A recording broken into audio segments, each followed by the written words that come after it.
since childhood, been interested in social sciences. Historically, see India's journey, it is like a roller coaster. 1000 AD, India's share in world GDP was 26%. Even in 1700 AD, it was 24, 25%. Then China's was about 22%. USA, Germany, and Japan, it was less than 1%. We had economic reforms in 90s. At the same time, China also had economic reforms, and the situation was not dramatically very different. Like we're at the same position, kind of. Then what changed from that point? They went for export-led growth, so they were successful. Even in 1991, it was much better than India. Another factor is that in India we have the so-called missing middle. China and US has much more in AI technology and all, but India is also progressing well now on technology. So, slowly we are catching up, or we could be a leader. Like, how do you see India's role in a world's economic? So this Atmanirbharata and Swadeshi are meant for improving the competitiveness and also exports. We should be more self-sufficient, like semiconductors, then critical minerals, rare earths. Right. So because otherwise completely depending on other countries, then it becomes problem later. Government has to do much more on R&D. Right. This Anusandhan National Research Foundation and recently 1 lakh crores for R&D they have given. So those things I think compared to other countries we are behind R&D. But on the other hand, private sector also has to come. Yeah. Talking about India's economy, so are we doing well now? Like talking about the growth rate and rest of the things, or we can do better? If you see macroeconomics things, we call it Goldilocks period. Okay. Now, because growth is high, last 4 quarters. Why other countries are interested in India? Because we have 1.4 billion population. Right. So large domestic market. So we should make use of that by investing even FDI and other things also. Like when India becomes Viksit Bharat in 2047, like what would be the core pillars so that maybe people can align themselves with those sectors?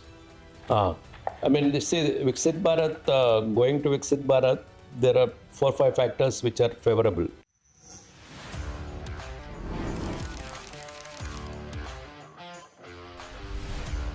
Hello everyone, welcome back to another episode of Chill Mizaj, and today we are with Professor S. Mahendra Dev. He is currently Chairman to Economic Advisory Council to the Prime Minister and one of the most renowned economists of India. Swagata sir, glad to sit in front of you. Yeah. So to begin with the conversation, before India, I want to talk about your personal journey, how economics came into your life and how your career progressed with economics. If you can briefly talk about that. Yeah. No, basically, since childhood, been interested in social sciences. Okay. So, because in Andhra Pradesh, many people used to go to engineering or medicine and all. But somehow I was interested in social sciences. So, since schooling and college and all, I started, I joined social sciences and particularly economics. I had more interest in college and university, and later, after university, masters, I did BA and MA in economics, and then I wanted to join Delhi School of Economics, which is prestigious for economics. I did MPhil and PhD there. So there I developed much more on development economics, which deals with all poverty, inequality, then macro issues, and also social sector, the health, education, employment. So all these issues, because we had great teachers and, we had people like Jagdish Bhagwati, Amartya Sen, many other economists in the Delhi School of Economics. So I developed a lot of interest in particularly policy issues, apart from research. So that's how I got into, since childhood, somehow I'm interested in social sciences. Of course, sciences are important, but social sciences are also equally important. So, and economics, I thought, you can have more policy impact. So that's how I got interest in economics. You spent more than I think 3-4 decades into the field. Yeah, So didn't you ever get bored with economics? Somehow, because economics is daily, you talk, any from newspapers to, the anybody in the policy sectors and all. So it's also, it is becoming specialized economics now. Many people work macro, micro development, health economics, other. I mean, still I like, reading on economics and related issues. Also, if you can briefly talk about importance of economics, because since I come from an institute जहाँ पे there is a tech institute, Yeah. and when I tell people that my degree is economics, they are like, now IITs are also adopting economics as a Yeah. branch. So if you Yeah. can briefly talk about the importance of economics. Yeah, even I was a director of Indira Gandhi Institute of Development Research, IGIDR. So there we used to take even engineering people, Right. because they can understand economics also, because of mathematical background and all, and even MBA students. So many people are interested. I go to IITs also now, they're interested in economics related issues. Because economics, what happens, the Indian economy is important, and it is developing, and growth also is improving, and we want to be a developed nation by 2047. So many people are interested in economic policies and public policies and all. So there's a lot of interest among, from undergraduate to the researchers and policy makers on economics. Sir, we want to become a developed nation by 2047, and we are on track of it. But if we historically see India's journey, it is like a roller coaster. Yeah. And when people say that around 1700 we used to cover 24% of the world's GDP, then Yeah. colonization and everything happened. If you can talk about this arc of economics, that how India has evolved with time. Yeah. Even in 1000 AD, Yeah. India's share in world GDP was 26%. Okay. And even in 1700 AD, it was 24, 25%. Then China's was about 22%. USA, Germany, and Japan, it was less than 1%. Okay. So then after that, industrial revolution came, and then our share in GDP has declined to 12% or so by middle of 1800, and later by the time we got independence, it was 4%. So same happened to China, because the share of USA and other countries increased. USA increased, I think, our independence time about 24% or so. So we lost momentum in industrial evolution. Basically, 2-3 factors. One is the industrial revolution from mid 1700 to mid 1800s. So there we lost because Britain, USA, and other countries developed because of industrial revolution, technology, productivity, and all. And the second thing, British rule. What happened, more deindustrialization happened during British rule. So that further declined. So at the time of independence, it was 4% or so. And third thing is, we have also, at the time of independence, we were more inward looking. So the Mahalanobis model emphasized heavy industry. Right. So we didn't have labor intensive manufacturing or focus on health education, those things. So there we lost one. And again, we lost in late 70s when East Asian countries developed. They went for liberalization, and India went for liberalization only in 1991. So due to all these factors, I think India's share is less in world GDP. Yeah.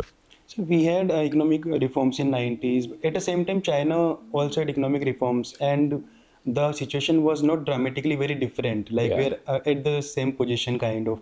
Then what changed from that point? Yeah, because China, started late 70s, and that gave a big push for that. In 1991, actually, China's per capita income is double to India's, Okay. and then late in 2000s it became triple, and now it is 5 times. Right. So what happened because of almost 12, 13 years before they started, so they have, big lead in the thing, and also globalization was at peak. See, we had only 10 years window, globalization, 10, 15 years.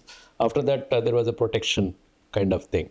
So as a result, China, there are many positive factors. They went for export-led growth, and so they were successful even in 1991. It was much better than India, and then that lead, 1978 onwards, that helped China to grow faster, and also global factors also helped. And then, So today China is known as the manufacturing hub. Yeah. And talking about India, some people say that we are at the stage of early 2000s of China. So Yeah. how our growth model is different fundamentally from them, and Yeah. what we should do differently from them. Yeah. Because at that time it was about labor and human capital more. Now it's about automation, technology, and China, if you start even in 1960s and the 70s, East Asia and China, they invested in infrastructure, and then also on health and education. We didn't focus on primary education and those things in the beginning of our independence and all. So, because that initial endowments we call, they helped China to grow faster, and East Asia also.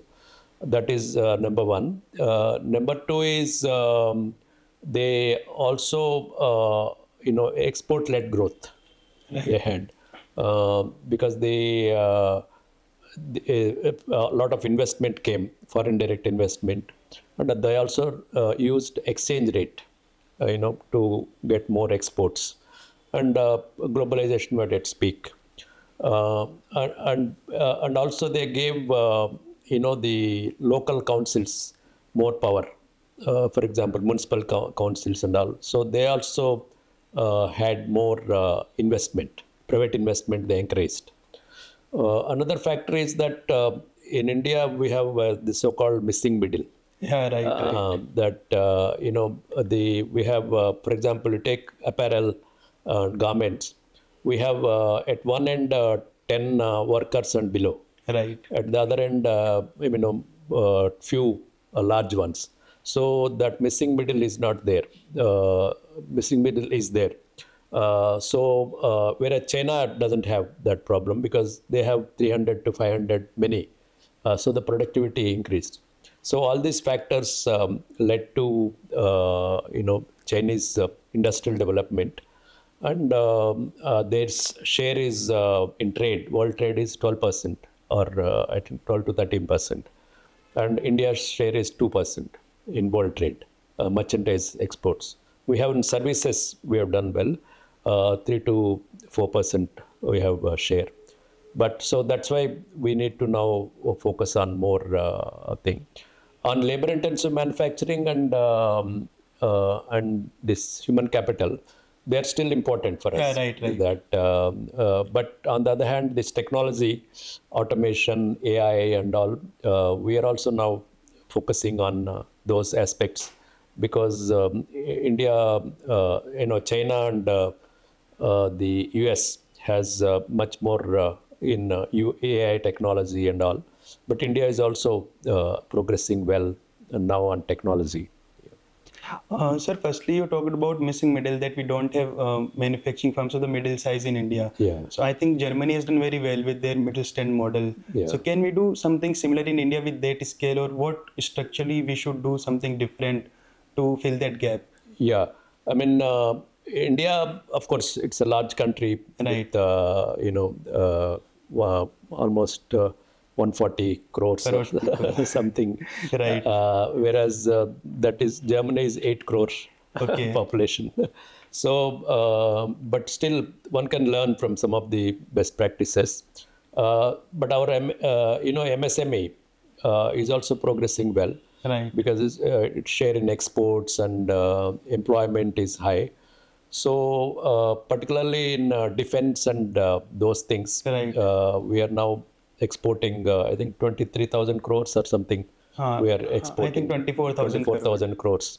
And then it has both private sector as well as the public sector. And similarly, deep tech also, we are progressing well in MSME. So government is focusing a lot of on credit, marketing, technology, on MSME. Also in the credit guarantee. Also some cases like in COVID time they're given ECLGS kind of thing.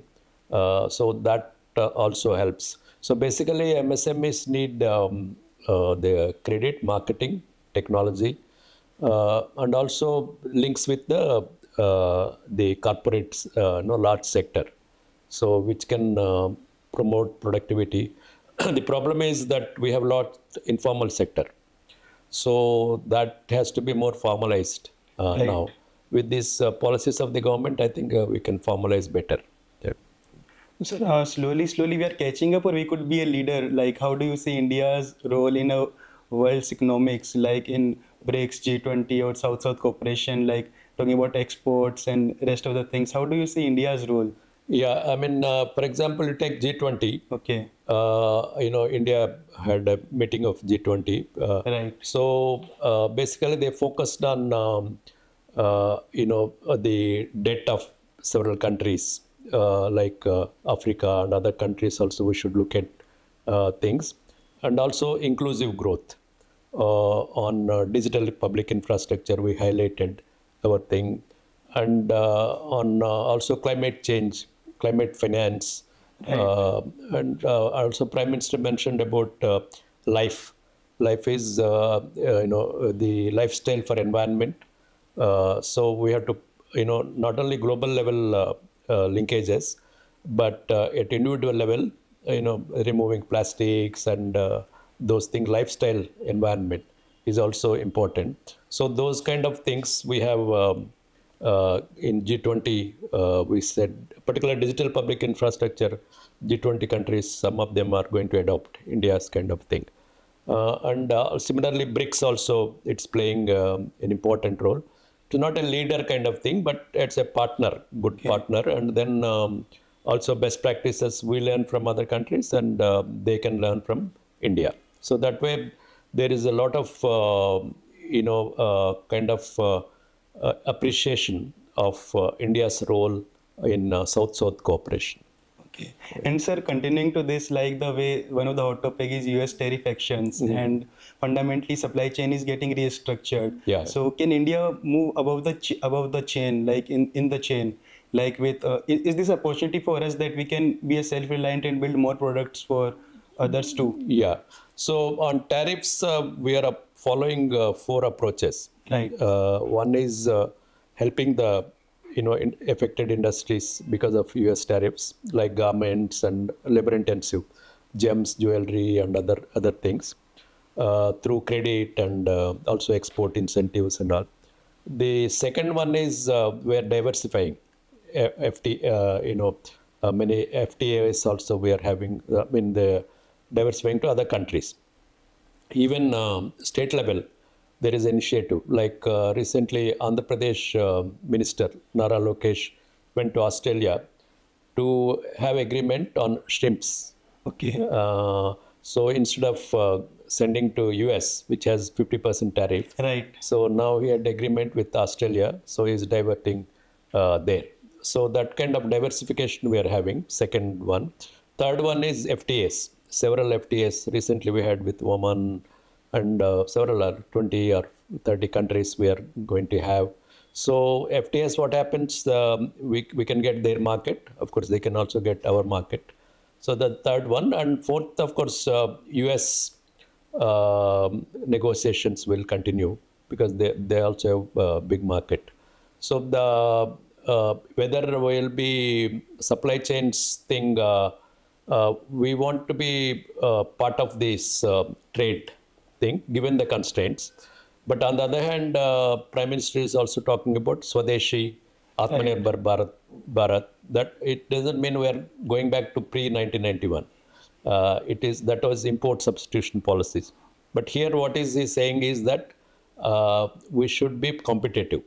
Okay. So make in India and make for India also. Suppose Apple comes or some other comes, they will make in India, but also they can export, make for India to export at a competitive level. So similarly, domestic corporates also become competitive. So this Atmanirbharata and Swadeshi are meant for improving the competitiveness and also exports. So that's, and also some of the things like critical things, we should be more self-sufficient, like semiconductors, then critical minerals, rare earths. Right. So because otherwise completely depending on other countries, then it becomes problem later. So that's why he's taking, we should produce some of these things, including defense and all, in India. Right, right. I was also seeing the graph, like the trade of India and China, and mostly what we import is electronics and manufacturing items more, Yeah, which is changing now. I think we are investing heavily in semiconductors. Semiconductors and So chips and yeah, right. So yeah. we are seeing surge in the export too, but at the same time, the India's trade deficit with China is more than $100 billion. Yeah, So yeah. can we do anything for that, or we are dependent on certain things on for certain things on them, Yeah. but on some fields where we can build our own autonomy or we can be self-sufficient. If we can talk about that. Yeah, no, that's why we are not joining, groups like RCEP, Okay. because that where China is there. So we are having FTS with many other countries in RCEP, but not China, because if China dumps, then our industries get affected because they have excess capacity and all. So that's why we are now. Prime Minister particularly is and the government are interested in having more production within the country. Some of them like electronics and Right. those things. So that will be self-sufficient and some of the things, and also competitive. That Right. yeah. So global integration, but at the same time building domestic products. Domestic and also part of the supply chains. The I think Asian Tigers, what we call the Asian Tigers, achieved it very well. First, they built domestically and relied on their short-term capital. Then they found a way to exit it, and now they are building their own products. So Yeah. can we do that in India? Yeah, I mean Asian Tigers started, state level, state supported ones. Right. So India state support is there, but also we need more private capital, also needed. Okay. So with all these reforms we are having in the last 10 years and the recent reforms, several reforms, including labor codes and other things. So that will help more private investment. So we are basically saying that we should on two legs. One is produce in domestically, and also we should not lose the exports because the two drivers of growth are investment and exports. So given the protection and global uncertainty, we should increase our share from 2% to maybe 5% or something, so that our growth increases and employment also increases. I was seeing one of your interviews in a conference or somewhere where you mentioned we need more of a private capital, and at the same time the credit to GDP ratio is small for India, and we should focus on that too. So if we can talk about that. Yeah, private capital is needed because it is the share is in the total investment rate. Private capital is the more because government can do only some extent. It has done. Capital expenditure in the budgets has increased. Right. And the private sector, some of the industrialists meet me. They said global uncertainties and all. But I said, you are telling the same thing for the last 10 years. It's uncertain. Right. So, and they are doing very well. They have cash on books, and similarly banks are doing well. So earlier we used to have a twin balance sheet problem. Now we don't have that. So now they should invest. Private capex is very important. They should be part of our growth story. Right. Yeah. So now talking about the government's role, since government has limited funds, and Yeah. talking about the focus of the government, it is changing. Like for a long time, we were focused on services Yeah. and agriculture, but now we are shifting to technology too. So how do you see this transition? And India specifically opened private sector for space, atomic energy, and for other fields too. Yeah. So in a long term, how it is going to help us economically and impact us economically? Yeah, I mean see, we need technology in all sectors. Right. The agriculture, the green revolution happened Right. because of technology. Seeds are biotechnology, so that should continue. Not only in seeds and other, but even in irrigation and other things. Technology helps now. Even AI, they're using we call it drone didis. They are doing service in villages so using these drones and all. So technology is very important. Agriculture, similarly, manufacturing is also important. Services we have done well already because of IT and IT enabled services. We have done well. So agriculture, manufacturing, much more. Technology use will help AI also. So that way, I think, and they're going to other space and nuclear and other fields also, defense. So that will, I think, increase the employment and also growth and also some inclusion kind of thing. And so talking about government funds, I think recently government also launched a 1 lakh crore fund for research and development in India. Yeah. But government has limited funds. So government, what is the role of government? Like it should act as a catalyst or a patient investor in deep tech startups. In starting as a deep tech founder, it is very hard to get funding. So government is funding them. Yeah, actually that is one area where government has to do much more on R&D. Right.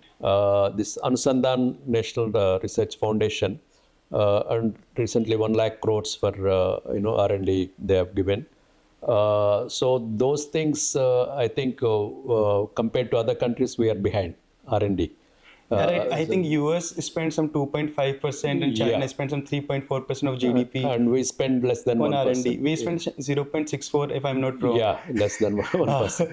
Right. And also agriculture, share. Right. R&D share in agriculture GDP is around 0.5% or so. Okay. So that also has to be improved. But on the other hand, private sector also has to come because government can push to R&D and also this deep tech and those things also, the venture capital and blended finance, all these things one can give them funding. Because startups are important for this. Like in the last 10-15 years, we have seen the number of unicorns. Unicorns, more the 128. Yeah, I think something. that is the right number. I think. Yeah. And then we have also startups. We are third behind US and China, and India is the third one. So, okay. So I think government should act as a catalyst, particularly in deep tech startups. Yeah. But talking about India's economy, so are we doing well now? Like talking about the growth rate and rest of the things, or we can do better? If you see macroeconomics things, we call it Goldilocks period. Okay. Now, because growth is high, last 4 quarters, it has increased from, almost 7.3, 7.6, 7.8, and then to 8.2. And this year we're expecting 7 to 7.5% growth. This FY26. Then FY27 also will be higher because the consumption and investment will be higher because of several reforms. And also similarly monetary policy also is helping because of rate cuts, which will be interest rates will be lower. So this higher growth and benign inflation is a Goldilocks period. Okay. Generally we don't have that kind of thing. So this may continue for, the inflation will be lower in the next 1 or 2 years also. So there I think private sector is a good chance to invest more. Right. So that because consumption is increasing and public investment also is there. So it's the right time for them to invest. And the macroeconomic situation, balance of payments also, current account deficit is about 1.2 or 3, which is under controllable. And recent export figures also shows November we have done well because of the diversification in spite of US tariff problems. Right. So we are in a very good condition to Yeah, the go. macroeconomics and growth and inflation and also financial sector stability. So one of the main things we have, three things are, one is political stability, Right. second macroeconomic stability, third is domestic, large domestic market. Why other countries are interested in India? Because we have 1.4 billion Right. population, so large domestic market. So we should make use of that by investing even FDI and other things also. Listen, I think now we are in very good condition for the last in the last 15 years. Yeah. One thing we have solved is multidimensional poverty. We have reduced it a lot. Yeah. So I think the credit should be given to policies and the government on that. Yeah. So we have reduced the multidimensional poverty a lot, right? Yeah. I mean, if you see the Niti Aayog numbers, we have reduced a lot, and 125 crore population were lifted above the poverty line. Okay. Lifted to the above. 125 crore. 125 crore. That is multidimensional. Even consumption-based poverty also, similar numbers are there. Multidimensional has several indicators, but consumption-based also. Recent surveys show that poverty, what is called ultra poverty or the lowest poverty is 4% now compared to earlier 20% or something. So that way, poverty-wise, we have done well. And some people talk inequality. Right. But inequality also, we have done, if you see the recent consumption patterns, the bottom deciles also, their share has increased compared to the rich decile. So that way, consumption inequality has declined. Although some people say, world inequality tables and others. I was going to talk about that, like the World Economic Report. India's top 1% hold 40% wealth, or but they're not based on consumption. Okay. It is more based on other people. But those inequalities will continue. But how to reduce inequalities is not taxing, more taxing the rich. There some people say, but then rich will not produce more. If, for example, during Indira Gandhi's time, 95% tax, who will pay? 95%. 95%. I think rich will move to another country. So if you tax more, then people will, migrate. Migrate and all. So tax is not the solution. I feel reducing inequalities, there are two things. One is the providing quality employment. Okay. Because we have informal sector and all. Service sector has dual. We have on the one hand IT sector which pays very well, and on the other hand self-employed, somebody shop outside making tea and other things. So they may not get much. Throughout the day they sit, but they won't get. So that inequalities, so you should produce them quality employment. Second one is quality health and quality education. Because there is a dichotomy, some, we have very high health hospitals, corporate hospitals, right. And then the villages, primary health centers. Health centers, quality is not. So those dichotomy, if you can reduce, we call it inequality of opportunities.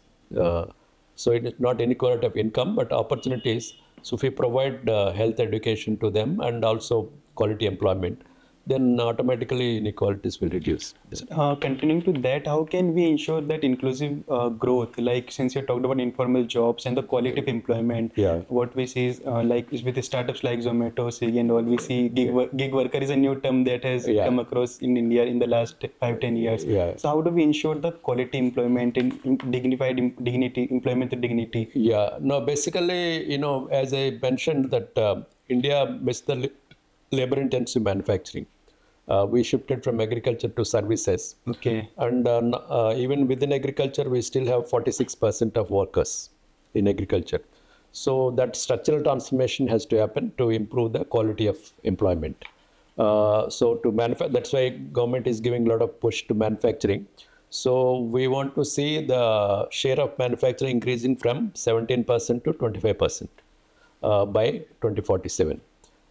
So that the quality of employment increases. So the structural transformation is important.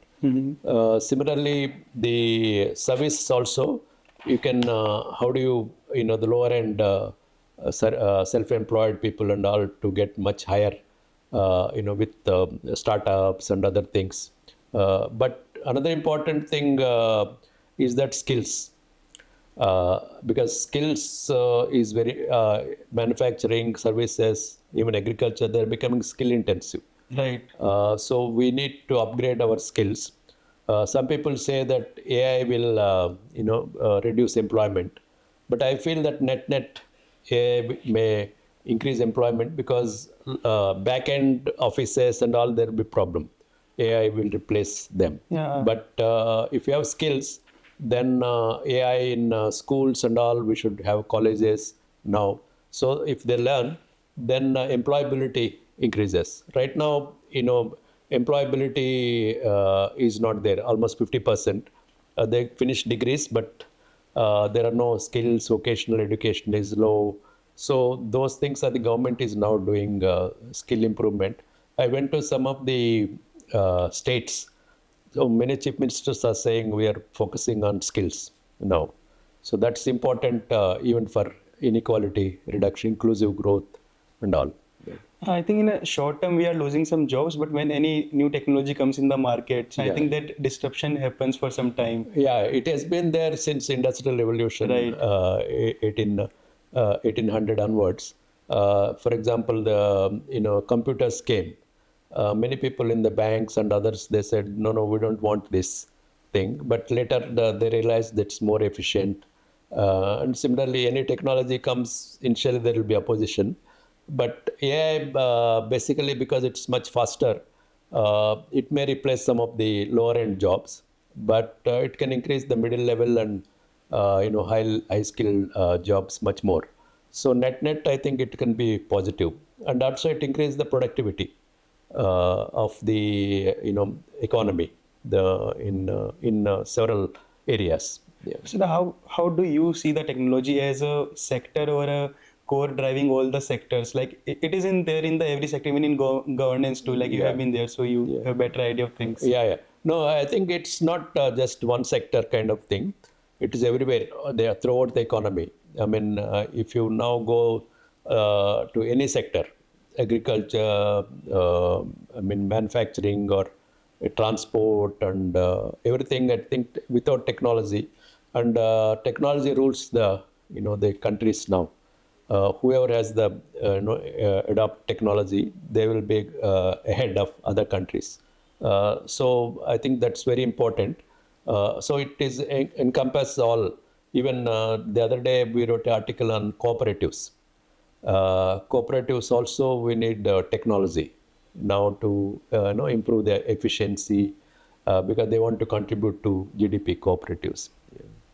And sir, continuing to this, if we can motivate some people towards working with national interest, like government is focusing on some areas and we need more kind of people in those areas. So if we can talk about those areas, like when India becomes Viksit Bharat in 2047, what would be the core pillars so that maybe people can align themselves with those sectors? This is Viksit Bharat, going to Viksit Bharat, there are 4 or 5 factors which are favorable for us. The one is, of course, investment and exports are the big drivers. Okay. But also human capital also is increasing. For example, now Kerala, southern states, western states are doing well. Now, after some time, Bihar, Jharkhand, Madhya Pradesh, and other states will have more demographic dividend advantage. For example, Kerala, by 2035 or 40, 17% will be old age population. In Bihar, it will be only 8%. So they'll have demographic advantage. And third is that urbanization is also increasing. Right. So it will be 40%, 50% by 2047. And similarly, women's participation rates. Yeah, right. They are about 40% are now, 35 to 40. World average is 50%. So particularly urban areas, the women's participation has to be increased. So all this will lead to higher growth, and we'll get by 2047 developed status. The sectors, of course, urbanization will be one of the sectors, because that's where the population will be shifting by 2047. And then technology becomes very important thing, and agriculture share will decline. I mean, for example, in developed countries, agriculture share in employment is only less than 5%. So more automation and So agriculture share will decline in India too. in India too. I mean, share in employment. Okay. Yeah, and GDP also will be lower, because we shift to manufacturing and services much more when you are a developed nation. And similarly, more renewable energy Right. also will be there, because we have to take care of the climate change, climate risks thing. So more EVs, and the coal will be, the consumption will be less. Almost it should be nil by that time. So renewable energy, solar, and all these things are important in future. Right. Yeah. Sir, on the ending note, if we can give a message for young economists or young founders or students. Yeah. No, basically, students, can have a aspiration and try to achieve the aspiration with hard work, and because depending on luck, luck may not help. Okay. It's sheer hard work helps thing, and because some people say, somebody got, or somebody this thing luck, but if you should not depend on that. You should be more hardworking, and then try to achieve our goals. And sometimes failures also will be there. But as the saying goes, failures are the stepping stone for success. That's right. So sometimes you have to accept the failures. Failures also are important in the life. But also, I think recently many people have mentioned during the Constitutional Day, we should not forget duties. Okay. Our rights are important. As a citizen, rights are important, but duties also, how much you contribute to the country. And sometimes, students' advice is that, they can go to private sector, and they'll get more money and other things. But also sometimes working in the public, in the government and all, that gives a lot of satisfaction. You're contributing something to the country. So apart from, so at least some years, if they spend in public service, public, government and all, that will be good for the younger generation. And they should also, of course, technology is becoming very important. They should be part of this technological revolution. And the future of the country depends on them, because 2047, many people may not be here, the older people, younger people will be there. So they should contribute to the nation apart from their personal goals. Yeah, I think Yeah. that's all. Thank you so much, sir, for giving us your time and sharing your learnings and insights with us. Yeah, it's I had a great time. Yeah, it's a pleasure, talking to you. Okay, sir. Thank you so much. Yeah, thank